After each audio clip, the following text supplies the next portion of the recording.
Right, so now we're moving on to Brandon in Australia, who wants to talk about cosmological argument for God.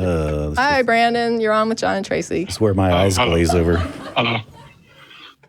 How you guys doing? Hey. Good. Yeah, how are you, Brandon? Yeah, I'm not too bad. I've seen you guys have heard the argument before. Mm-hmm. Yes. Would you like me to go over it or for the audience? If you want to go through it and sort of address why you think the criticisms fail, that would be good. Okay, well, I suppose I'll start just stating the argument. Whatever begins to exist as a cause, the universe began to exist, therefore the universe has a cause. And then we can work on that and unpack what it means to be a cause of the universe. Or what it means to begin to exist. Right. Yeah, or what it means to be, what it means to begin to exist. So do you guys deny either one of those premises? I don't know. I don't really, I wouldn't be able to weigh in on those. Yeah, I'm not convinced that either of the premises are true. Okay, well, why do you think so? How do you know whatever begins to exist must have a cause? Okay, so I think, first of all, it's very self-evident that whatever begins to exist has a cause. But see, the problem is I've heard information, like people have talked to me about things like virtual particles. And when I get into things like that at the quantum level, I don't know what to make of them, and that's kind of beyond my ken. So I'm unable to... I can explain to you, because I've definitely looked into it. A lot of people claim, things can come out of nothing because we see it in quantum physics and the quantum vacuum and whatnot. But it's been shown countless times that the quantum vacuum is not nothing. Right. But wait a minute though. Wait a minute. I don't think that there is such a thing as nothing. Well, exactly. That's what the first premise is saying. It's saying that. Well, no, the first premise says whatever begins to exist, and I'm saying that there's no such thing as I don't understand what nothing even is. So I'm not convinced that there can be nothing. So I don't know that anything begins to exist in the way that that nothing existed and then something existed. I don't think that's possible. So you don't think something can come out of nothing? I don't think there can be nothing. I'm not sure a creator is required because I don't think there can be nothing. How would there be nothing? So you think necessarily there has to be something? I could be wrong, but I'm open to hearing why I would be wrong, but I don't understand what nothing is a nonsense concept to me. It's not anything. What does that mean? So nothing. It means not anything. It means absolutely not anything. How could it be? What do you mean? Nothing? Yeah, how could nothing exist? It's not something that can physically... You can't cause nothing something that can exist. Okay, so nothing can't exist. Well, you're using a play on words. No, I'm not. I'm asking you to explain this to me because it doesn't make sense to me. I'm not doing a play on words. I'm saying, can nothing exist? Nothing is a negation. That's all the word is. So it's... Can nothing exist? Can nothing exist? Yes. Then how is it not something if it exists? Well, that's a very weird question. Can nothing exist? I don't know how else to ask it. I'm saying that I don't think there can be nothing, and you're saying that you think that there can be nothing, and I'm saying then how? Because if it exists, it's something. And if it can't exist or doesn't exist, then I guess it would be nothing, but then it can't exist. So how can nothing be? To me, that statement that nothing can be or nothing can exist or there can be nothing makes no sense. I'm a little confused. It's sort of pretty strange how you're confused about that point. I think it seems pretty evident that you can either have something or nothing. How can you have nothing? How can you have nothing? Yeah. How does that even make sense? There's nothing contradictory about having nothing. How can there even be nothing to have? What what is it? And even that question makes no sense, because how do you ask what is nothing? Because if it is, then it's not nothing. Okay. Let's get off that point, because I don't think. But it's an important point, because if we're going to say that things begin to exist, and I'm saying I don't know how things can begin to exist because I don't know how that something wouldn't exist. How can something that doesn't exist? It doesn't even make sense. So you're pretty much saying that things necessarily have to exist. I'm saying I don't understand. I could be wrong, but I do not understand how nothing can exist. It seems to me that if there's something, you're on a talk show, you got to understand these big arguments. You got to understand how it's possible and that something can exist, and it's not necessary that something always exists. Then then you're saying that nothing exists? That's clearly not what I said from that statement. No, but are you saying that nothing could exist? Yes. Then how is it nothing? If it exists. An existent thing is a manifesting thing. If nothing is manifesting, then it's something. Okay, I think you are getting confused between the word nothing. Nothing is not an actual thing. You can't say nothing exists. Like, what stopped the car? Nothing. Oh, nothing stopped the car. Oh, then that nothing, you can't describe it in that sense. Nothing is a negation. So it's. But you're saying anything. You're saying not anything, and I'm saying, do you think that there's a state of not anything that can actually be? And if so, how? How could nothing be? How. Well, before the universe, that's how. But if it is being, then it's not nothing. I didn't say it was being. I said, how could nothing be? And you said before the universe. So if it was being before the universe, then it wasn't nothing, it was something. Well, then what was it? Before the universe, it was not anything. There was no being. There was not anything. But how do you know that there was a time before the universe that... But what does that mean? How could there be not anything? I didn't say be. What is it? There was not anything. What was there? You keep saying, what is it? I keep telling you, it's not anything. Could not anything be? Could there be a state of not anything? No, not in terms of the sense be. Right. You keep saying being. Right, because I'm saying I don't believe that nothing can be. I don't think nothing can exist. I don't see how that's even possible. If it is, then it's something. Even if it is a negation of all things, that's something. That's an attribute. No, and it's not an attribute. You just described it. Would you recognize it if you saw nothing? No. You wouldn't recognize it if you saw it. There would be nothing. You would no one would be. It would be nothing. That's what I keep saying. Doesn't make any sense. How could there be nothing?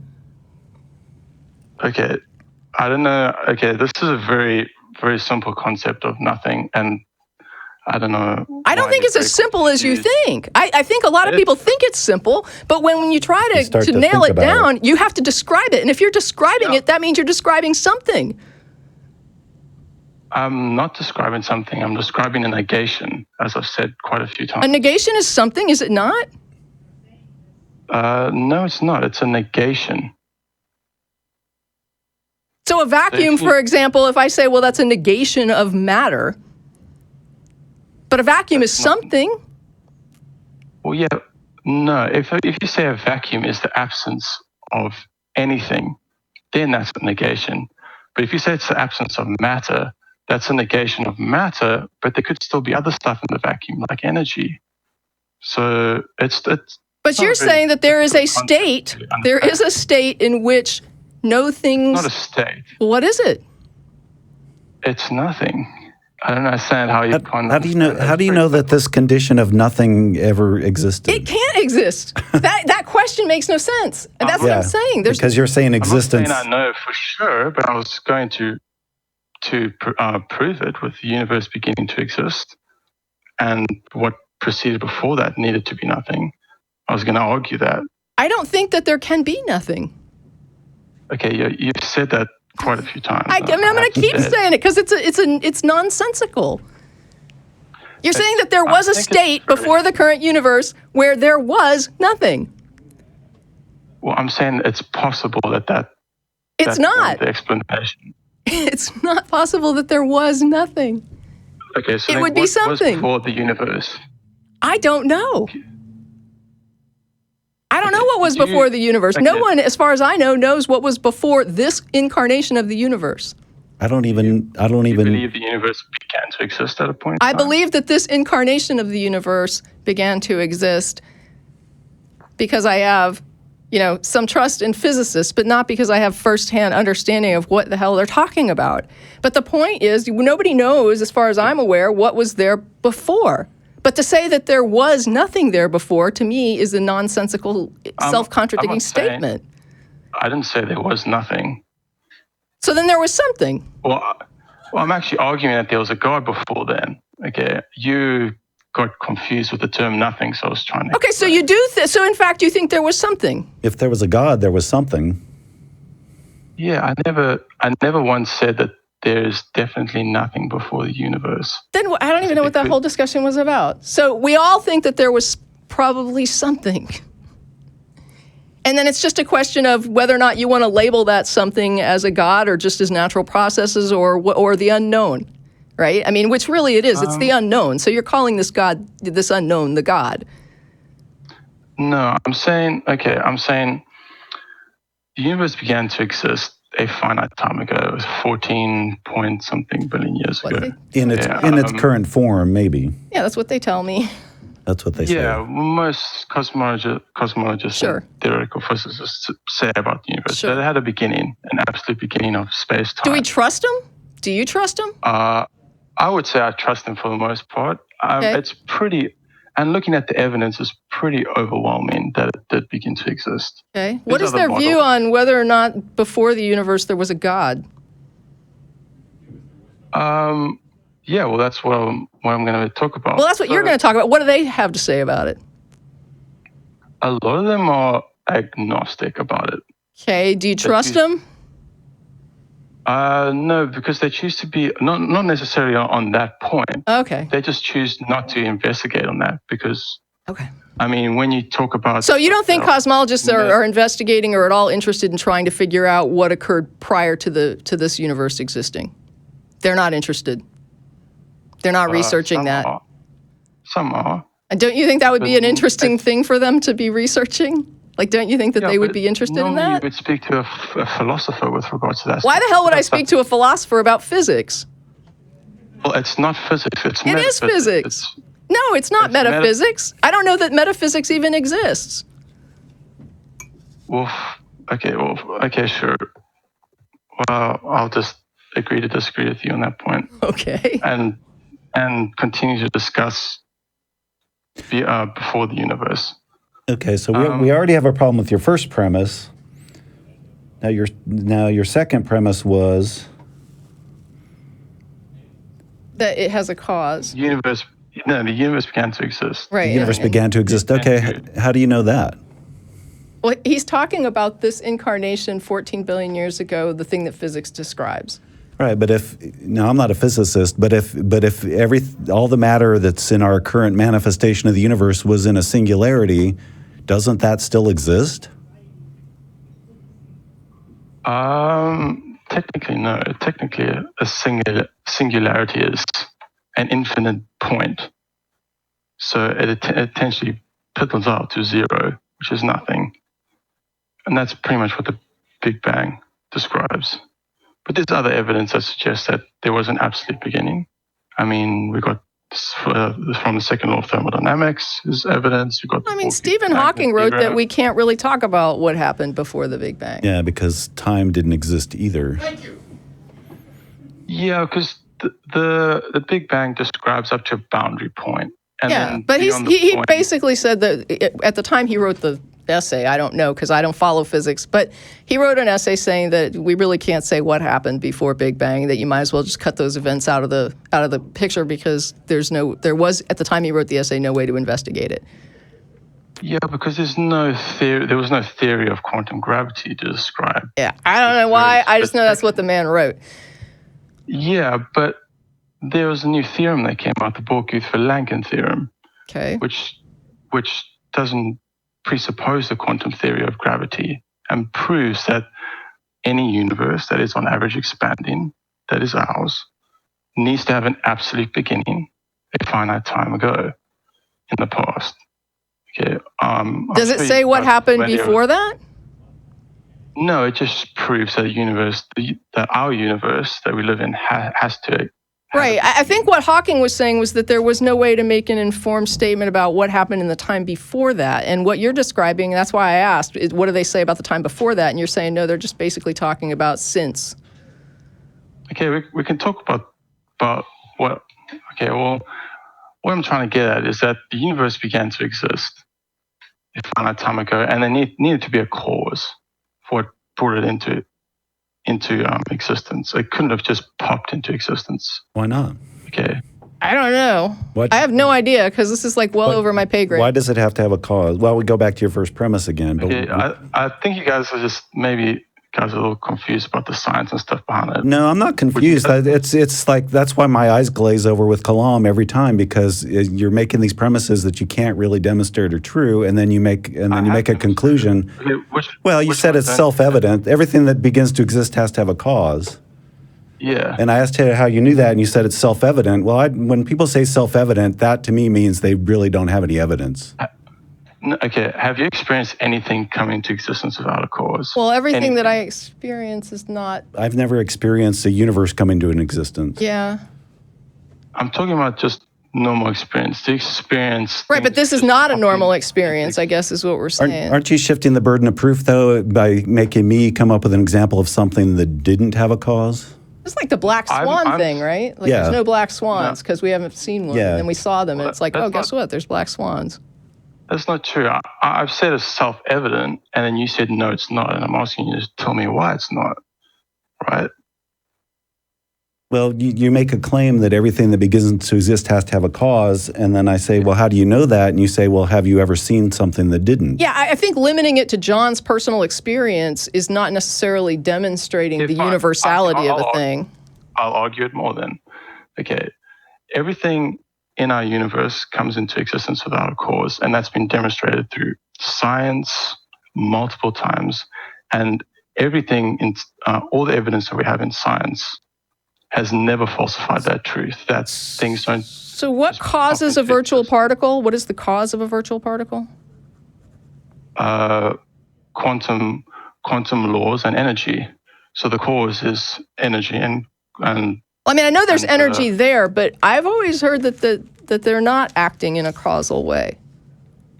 I mean, what you're telling me is different than what I've been told by other people.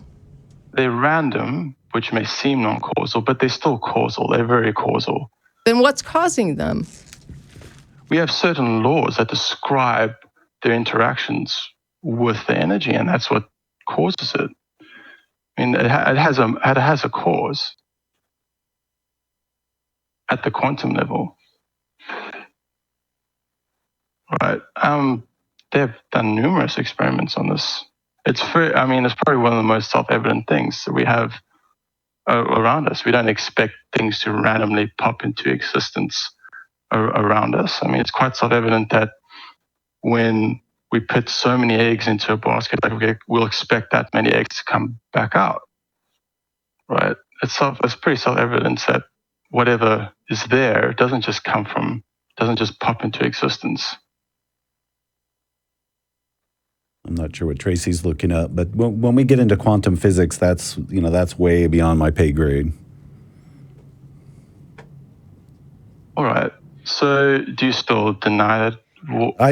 Like I said, I'm not convinced that your premise is true. And I guess at the end of the day, what hangs me up is how come the same physicists who are paid to make a life of investigating this have not come to the conclusion that you've come to? I haven't come to which conclusion are you talking about? Well, you're talking about Kalam, right? Yeah. Doesn't that get to God? I haven't concluded there yet. Okay, so we're not getting to God from this. Not as typically described. So we're talking about something that in the end, at the end of this conversation, it results in and may or may not be a God. Well, it gets pretty close to, but not the typical definition. Okay, and the physicists agree with you about this result. Some do. But this is published, and it's, you would say that it's, what is it, like, this is a standard view of physicists, right? Very well known. Huh? The Kalam cosmological argument is very well known. Right, but is it a published, is this physics? Is this published? Is this peer reviewed? There's been a lot of peer-reviewed papers written on this. On Kalam? The Kalam. Great. Yeah, In physics journals? I've read a few over the past couple of years. I mean, I don't have them on me. I'm sure I can maybe after the show write in this blog you guys talk about and post a couple of them. My view of Kalam is that it's just trying to define a God into existence, and it's a God that nobody who believes in a God actually believes in. Like, is that the God you believe in, or do you believe in a particular God that does things and interacts with us in our daily lives? I'm a Christian. Okay, so you're trying to convince us. So Kalam isn't what convinced you to be a Christian, is it? Not exactly, no. Not exactly. Well, partially. I mean, there's lots of arguments. The Kalam cosmological arguments can show that there was a cause. If you accept, given that you accept it, like I do, it shows that there's a timeless, immaterial, spaceless, very powerful personal cause of the universe, but it still doesn't get to omniscience and all that other stuff. And you get to the moral argument to get to... There's a personal cause to the universe. Now, you're saying this is physics. Yeah, well, I can... Okay, well, I understand you. That part's a little controversial, and I can explain why. Do you want me to explain why I think... Well, no, what I want to know is this what physicists believe? Like, is this the what do you call that? The consensus among physicists that what you're telling me is correct? I'm not sure. Would you like to talk to physicists and maybe get them on board with what you're saying? Because if you could convince physicists, that would actually mean something, right? I've read a couple of physicists who have engaged in this argument. I don't know about... That's fine, but I mean, you're basically saying that this should be demonstrable in a way that, I mean, there's no reason this shouldn't be consensus among physicists, right? I mean, if it's so demonstrable, self-evident, why wouldn't this be consensus? I'm not talking about the conclusion. I'm talking about one of the premises. Well, I'm talking about the conclusion because what we're talking about here is the beginning of the universe, right? So this is a question for physicists. And so my question is, why do you think physicists are not yet convinced of what you're trying to convince us of? The premises is where the physicists interact. Right, but you're making a conclusion from this that also is a physics conclusion. So the conclusion then is more philosophical than... But the question is how the universe came to exist, right? No, it's whether the universe had a cause. Right, but that's also a physics question. Right? How is this not physics? Yeah, the conclusion is physics. Okay, thank you. Then the arguments and your premise and your conclusion are physics. And so I guess what I'm wondering is, why aren't you working to convince the people who actually study this, who actually drive the consensus perspectives on this? Because if you could convince physicists that you're correct, guess what? On this show, we would be like, that's correct. That's physics. I mean, instead of calling up and saying 14 billion years, right, and us saying, well, that's what physicists say, you could say, because there was this cause that is timeless and personal, and we would say, yeah, that's what physicists say. So why wouldn't you convince the people who actually would have an impact on what people believe about it? Why would you call this show, instead of talking to people in physics, publishing in physics, like convincing physicists? You guys have bashed the Kalam argument for quite a while, so I thought maybe I would come in and do it again, right? I mean, Matt does a different thing with it, and probably people like it better. Some people don't get where I'm coming from with nothing. Or they think I don't get where I'm coming from with nothing, and maybe I don't. But the point is, there's an entire field of research on this particular topic, where the universe came from.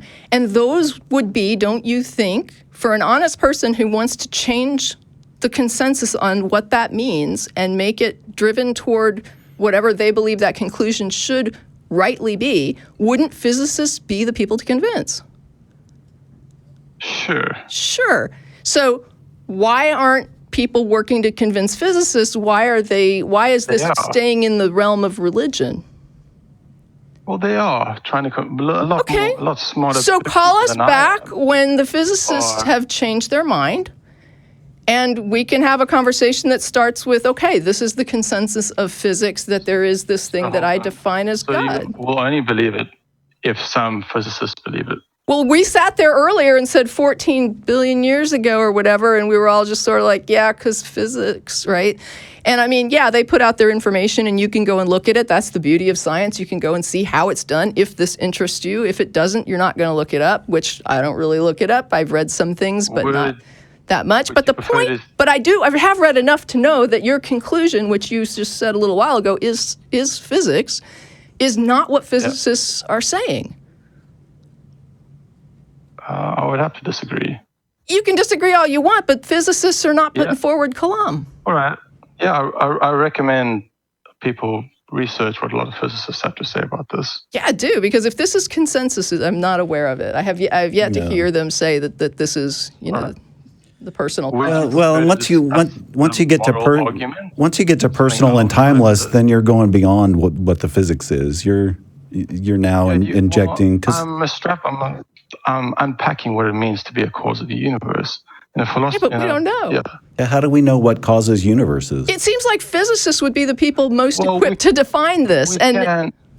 We can discuss what would be the cause of the universe. I mean, the best people to discuss it would be physicists. I mean, I guess that's what I'm saying is it's like the people that you want to talk to are people who are driving you want to talk to the editors of mainstream physics journals.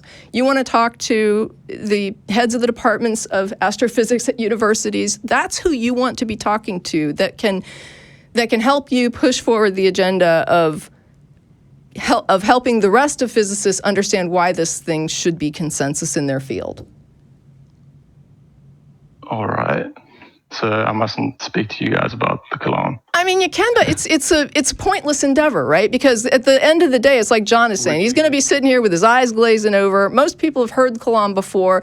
At the end of the day, what's really going to make an impact is if you can convince the people who actually make the decisions about what is and isn't valid science in this area. Those are the people you want to convince. You guys prefer to discuss then Christianity in general as you discuss with your first quarter, because then maybe I'm okay discussing stuff, but in this particular instance, you're talking about extremely complex science, right? Yeah, it is very complex. But we're really not qualified. And you can call the show all you want, and basically we're going to be going either because that's what I've read that a physicist says about it, right? That's what physics has to say about it. But then you're going to say other things, and I'm going to be like, I don't think that's what physics says about it. And that's all you're going to get from me is an amateur. On this stuff is really interesting, actually. I don't find it interesting. Yeah, and the thing is even if I accepted your premises and I agreed that the universe had a cause, I still don't know how you get to God. I can explain if you want. Well, I think you're just labeling whatever it is, unknown thing it is, you're calling it God, and then at that point I say, why? Why call it God? Want me to explain? Sure. So first of all, something we can probably agree on is whatever caused the universe needs to be pretty powerful to cause the entire universe. I mean, what if it's counterintuitive? Right? What if it's one of those weird counterintuitive things in physics where you think it's a certain way and then you figure out what it really is and you're like, whoa, that's not what we expected? Like, what if we uncovered the fact of what caused the universe and it really wasn't as powerful as we would have assumed because intuition is not a good way to come up with ideas. Intuition, Well, no, intuition is bad for it. Intuition is an okay thing, but when you're talking about stuff that is like unknown and right now unknowable, to use your intuition on something where you're talking about a time when all of our laws of physics would break down is really, really sketchy. Do you still want to hear my argument? Yeah, I'll shut up and let you talk to John. All right. So would you say that whatever caused the universe would be pretty powerful to cause the entire universe? Not necessarily. Since it's unknown, like Tracy said, things are counterintuitive all the time. So if it's another self-evident argument, I'm not particularly convinced. I'm not even convinced that it's a sentient, if there was a cause, that it's even a sentient being in any way that we understand. Yeah, I can get to there, but I'm just first talking about this. You wouldn't think it would be powerful. You would think could be weak. It depends what the mechanism is. Well, whatever the mechanism is, it needs to be powerful to create the entire universe. This universe is massive. It has a lot of energy. It is now, but it's been expanding for 15 billion years. Yeah, but I'm talking about the energy inside it. It consists of a lot of energy. So you don't think it would be powerful? Well, if the energy already existed and it's just in a different form now, no, I don't think anything had to create that energy. Okay, we're saying if we accept the conclusion the universe has a cause, that means, you said, just for argument's sake, you would accept the conclusion. That means that there was no energy beforehand. So whatever caused the universe would have had to have created the energy, right? Well, I guess I'm not prepared to accept that if it had a cause, that the energy didn't already exist. That's a given, though. How can from my scientific understanding, you can't create or destroy energy or matter. Yeah, I think you're a little confused on that point. I don't think I am. But continue. Okay, let's for the sake of argument, let's say it's powerful. Okay, now what? Okay, we can get to whatever caused the universe needs to be spaceless, timeless, and immaterial. Why? Because whatever caused the universe began to exist. Space began to exist. Time began to exist. Matter began to exist when the universe began to exist. So whatever created it needs to be not those things or transcendent of those things. So now you're saying created rather than caused. Oh, caused is what I meant. Sorry, not created. I misspoke. Whatever caused it needs to transcend space, time, and matter, because space, time, and matter began at that point. Does that make sense? Okay. Matt's in the audience going nuts right now, but I can't hear what he's saying.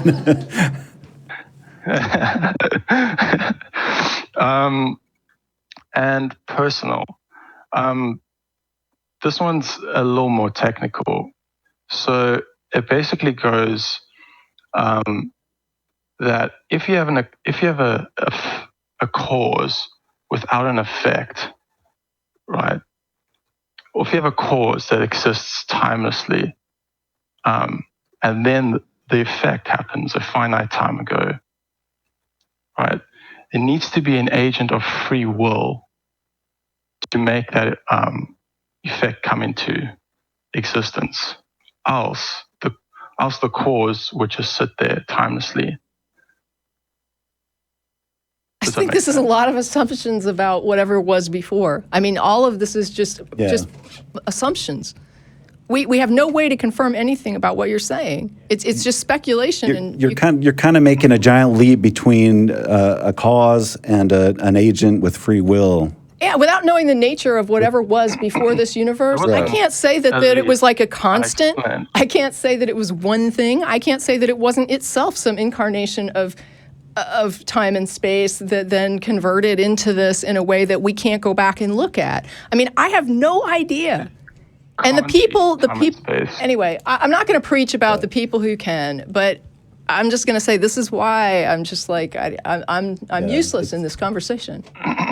Well, it goes down a rabbit hole, but I think you basically have to make so many assumptions that you're basically just defining the God that you want, the being that you want to be, the cause as the cause, and then saying... I didn't make any assumptions there. Oh, you made lots of assumptions.